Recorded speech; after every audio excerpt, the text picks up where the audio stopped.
जी, ये पिक्चर मैंने भी देखी है। मैं नहीं समझता था कि उनकी थर्ड जनरेशन अब एंटर हो रही है, तो ये उनके जख्म खुरेदने का टाइम नहीं था।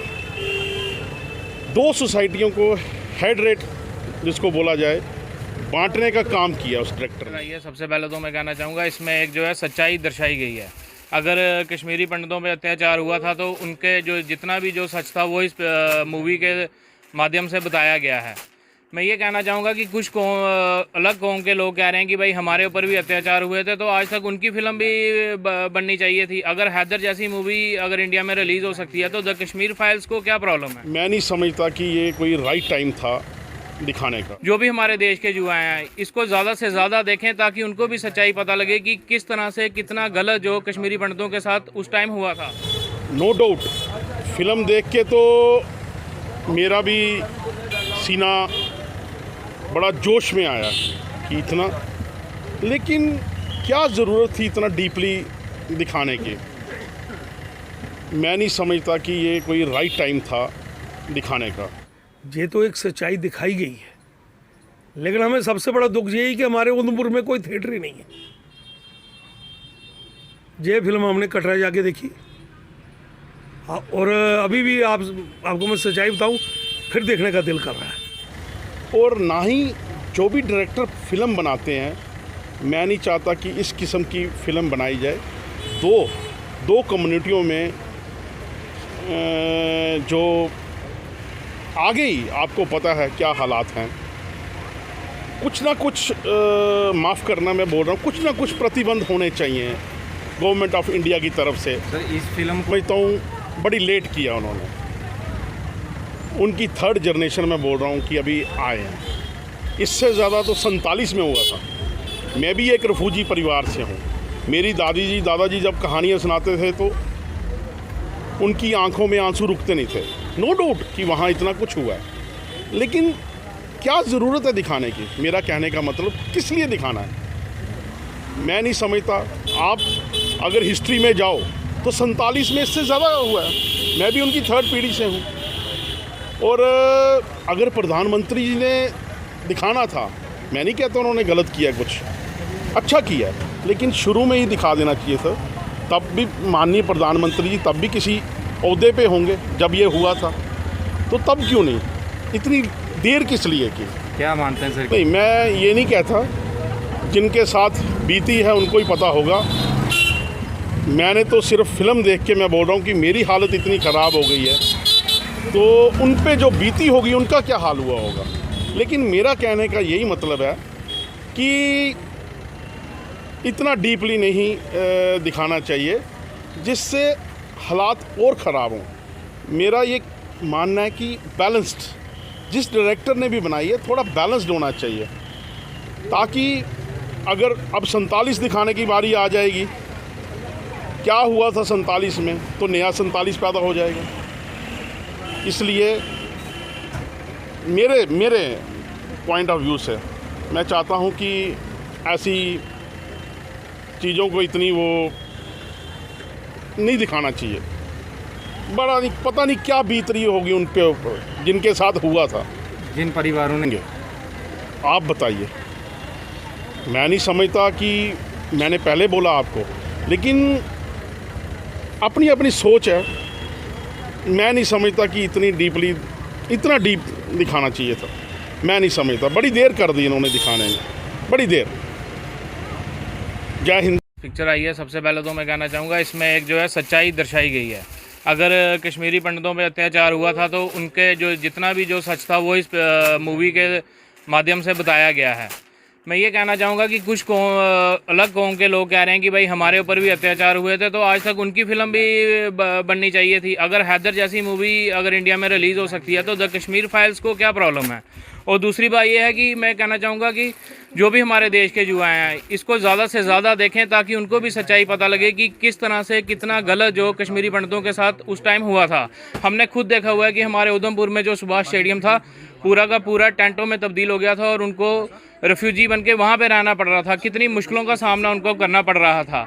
अगर दूसरी कौम वाले बोलते हैं कि भाई एक तरफा है तो इसमें हर पहलू जुड़ा है। कुछ लोग उनमें भी अच्छे होंगे जिन्होंने उस वक्त मदद की होगी, मगर ज़्यादातर लोग जो इस फिल्म का अत्याचार जो है बिल्कुल मेरे को लगता है कि सच है। जितने हमारे भी कश्मीरी पंडित जो दोस्त हैं उनसे बात होती है वो कहते हैं भाई ये एकदम सच्ची बात है और रियल जो घटना है उसी पे ये फिल्म आधारित है। जी बिल्कुल, प्रधानमंत्री जी को कुछ ना कुछ करके जो कश्मीरी पंडित विस्थापित हुए हैं उनको कुछ ना कुछ करके वापस कश्मीर में रिहेबिलिटेट करना चाहिए ताकि जो एक सबक सबको मिल सके कि ये देश जो है हिंदुस्तान है, इसमें सबको रहने का अधिकार है। कोई इलाका या कोई एक पर्टिकुलर स्टेट किसी और की नहीं होती। इसमें जो चाहे हिंदू चाहे मुसलमान चाहे सिख चाहे जो चाहे जहाँ मर्जी जाके रह सके, उसको किसी किस्म का डर नहीं हो। ये एक सरकार की जिम्मेवारी बनती है कि वो जहाँ पे भी हमारे नागरिक रहते हैं उन्हें एक सुरक्षा प्रदान करें और जो एंटी नेशनल एलिमेंट्स हैं इन पर सख्त से सख्त कार्रवाई करें ताकि इनको पता लगे कि भाई हिंदुस्तान में अगर रहना होगा तो वंदे मातरम कहना होगा।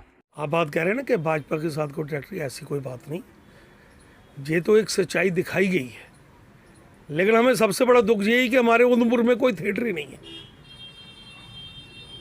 ये फिल्म हमने कटरा जाके देखी और अभी भी आपको मैं सच्चाई बताऊं, फिर देखने का दिल कर रहा है, फिर एक बार देखने का दिल कर रहा है। इस फिल्म में जुनून है, सच्चाई बताई हुई है। और ये क्या ऐसी बात नहीं है, इस टाइम को हमने भी देखा ना। 89-90 में मैं तो दुकान ही करता था उस समय। तो ये तो जब जगमोहन जी यहाँ पर आए थे एज ए गवर्नर, उन दिनों में तो बड़ा बवाल बचा हुआ था उन दिनों में। तो उनको आते ही हैंड ओवर करना उनके लिए बड़ी प्रॉब्लम बड़ी थी। हमारे उधमपुर में भी उन्होंने यहाँ पर भी एक टूर मारा था, माता वैष्णो देवी श्राइन बोर्ड भी उन दिनों में बना था। ऐसी बात नहीं है। कश्मीर में जो हुआ बड़ा गलत हुआ, चाहे वो कश्मीरी भाई हो चाहे मोमडन हो, मैं किसी में कोई फ़र्क नहीं समझता हूँ। सब हमारे भाई हैं, सब हिंदुस्तानी हैं।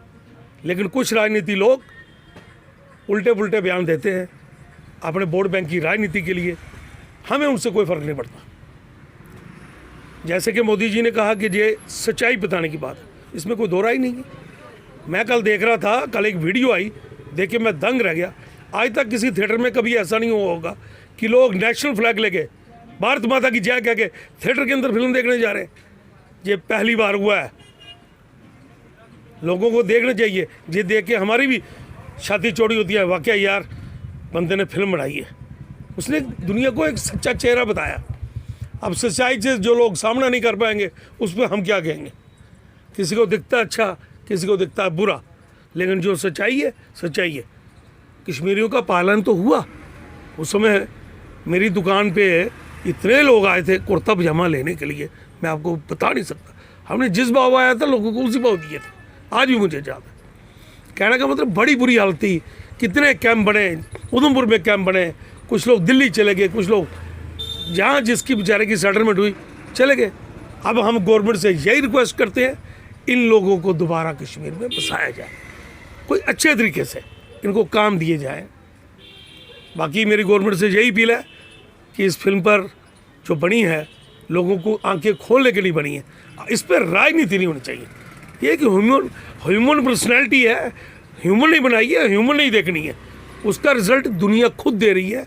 जो नेशनल फ्लैग लेके थिएटर में जा रहे हैं, इससे बड़ा और कोई उदाहरण मैं नहीं समझता। जय हिंद, जय भारत। कश्मीर फाइल्स जो फिल्म का ट्रेलर ही मैंने देखा है, अभी तो फिल्म मैंने देखी नहीं है। जो उसमें दर्शाया गया है वो एक उन्होंने कश्मीरी हुक्मरान पे बनाई हुई है फिल्म, जो कि उस टाइम उनको घर छोड़ के अपने भागना पड़ा था। मैं देखता था कि कश्मीर की पहचान जो है, मेरे हिसाब से तो मैंने वो पल देखा नहीं है, तब मैं छोटा था। लेकिन जो कश्मीर जो मेरे मन में है कि कश्मीर की पहचान ही कश्मीरियों से है, क्योंकि वो जो उधर रहते थे उनके रहने से उधर रौनक और काफ़ी हरियाली वगैरह आज भी जो है अब कुछ कम हो गई है। लेकिन जो ये इस पे राजनीति करने का कोई ऐसे फंडा मतलब बनता नहीं है, क्योंकि जो उन्होंने एक दर्शाया है, जो कश्मीरी अपने घर छोड़ के भागे हैं, वो उस वक्त की गवर्नमेंट की उनकी वो जो मैं कहता हूँ एक नाकामी थी, जो उनको डरा धमका के जिनके अपने ज़मीन जैसे कि उधर सेबों के काफ़ी बाग हैं, अखरोट के बाग हैं, क्या नहीं कश्मीर से आता है, तभी उसको एक सोने की चिड़िया कहा जाता है, जिसके लिए आज भी इतना मुद्दा जो हमारी सरकार चला रही है। और वो उनको अपनी ज़मीनें जदा छोड़ के, कोठियाँ छोड़ के उनको भागना पड़ा, वो मंजिल वही जानते हैं जो उन्होंने भोगा है। आज भी उनको वो दर्शाता होगा तो उनके सपने में वो आके तो वो नींद उनकी खुल जाती होगी, ऐसा वो भयानक एक मंजर था। मैं तो इसको कहता हूँ इस पर राजनीति नहीं करनी चाहिए, और जो गवर्नमेंट को चाहिए कश्मीरियों को वापस अपना हक दिलाए, श्रीनगर में उनको वापस बसाए और उनको अपना हक दिलाए। दोबारा उनको जो जम्मू से हैं उनको उधर से वापस करके दोबारा उनको कश्मीर में ही बसाया जाए, जहाँ के कश्मीरियों से ही कश्मीर की रौनक है। उस वक्त का जो वाक़या है वो तो हमने नहीं देखा है, लेकिन वो एक भयंकर वाक़या था, उसको एक सपना समझ के जो भूल जाना चाहिए, और सरकार को उनको दोबारा बसाने की कोई नीति तैयार करनी चाहिए।